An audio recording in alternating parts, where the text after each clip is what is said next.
Assalamualaikum warahmatullahi wabarakatuh. Perkenalkan, nama saya Sofi Ramadanti Zalahi. Saya mahasiswa Magister Keperawatan semester 1.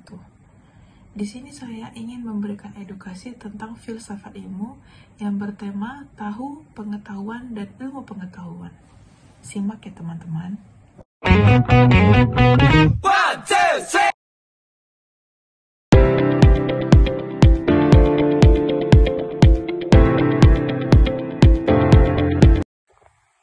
Iya, teman-teman.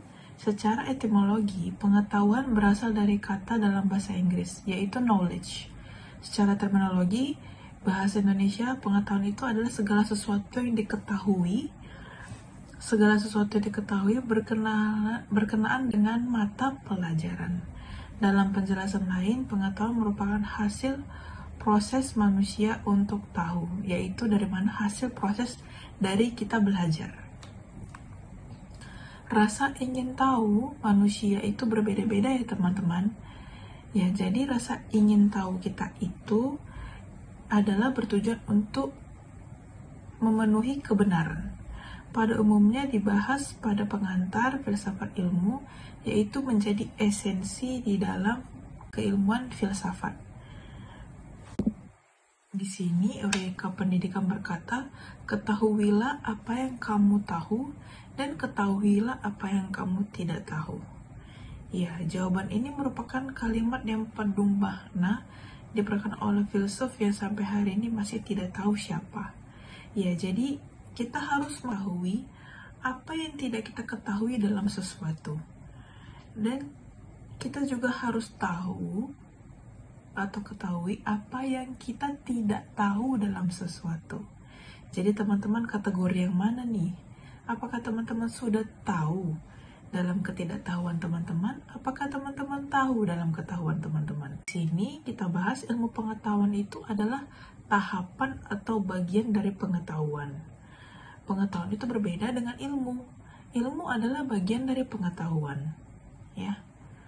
Seperti ilmu biologi, ilmu matematika, ilmu kimia, itu semua adalah bagian dari pengetahuan. Ya, kata ilmu terjemahan dari kata science yang berasal dari kata Latin yaitu to know, di mana itu adalah artinya mengetahui atau untuk tahu. Ilmu merupakan pengembangan dari pengetahuan yang memiliki aturan tertentu dan dapat diuji kebenarannya. Karena berkaitan dengan penafsiran suatu hal yang pada umumnya yang berlaku, seperti contohnya adalah ilmu yang digunakan untuk kemaslahatan manusia atau kebaikan untuk sesama manusia, yaitu suatu hal. Ilmu merupakan kesatuan yang sistematis, dapat memberikan penjelasan dan dipertanggungjawabkan, menunjukkan sebab, hal, beserta kejadian. Ya, kebenaran dalam wilayah ilmu pengetahuan memiliki berbagai pandangan nih, yang akhirnya menghasilkan aliran-aliran pemikiran atau ideologi-ideologi yang baru. Pada dasarnya telah menjadi kajian yang berpikir sejak lama seperti Plato, Aristoteles, ya, yang telah mencoba untuk merumuskan kebenaran. Teori kebenaran yang dikemukakan oleh Plato dan Aristoteles adalah teori koherensi. Teori koherensi beranggapan bahwa suatu hal dikaitkan berdasarkan pernyataan-pernyataan yang sebelumnya atau hal-hal yang sudah terjadi sebelumnya. Ya, lanjut kita membahas pendidikan dan pengetahuan.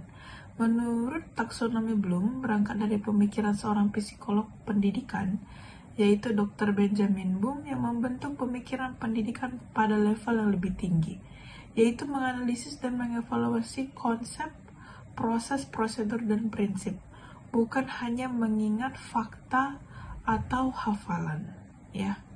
Taksonomi Bloom ini banyak diterapkan ketika merencanakan tujuan belajar dan pembelajaran dan berbagai aktivitas pembelajaran.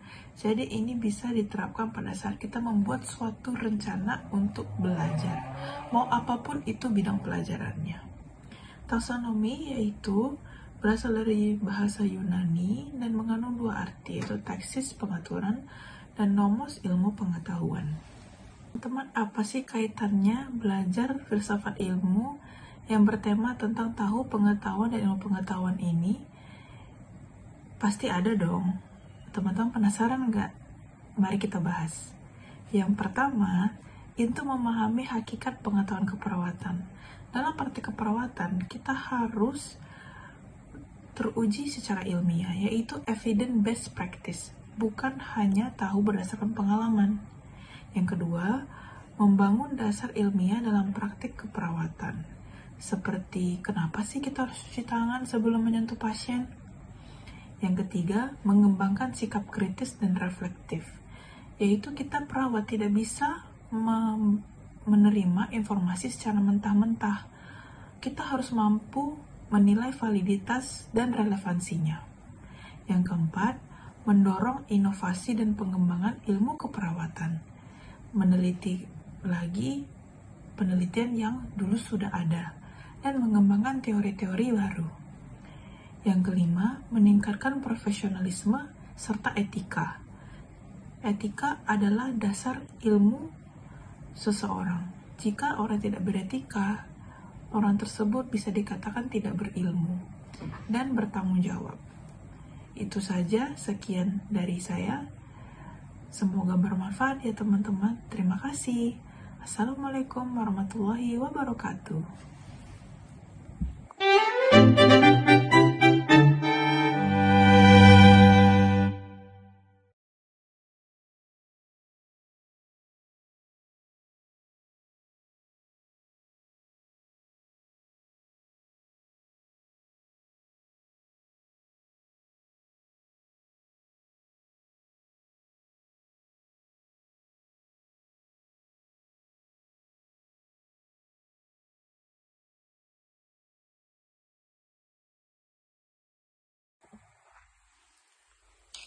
Berikut informasi tentang perawatan luka post-operasi sesar di rumah.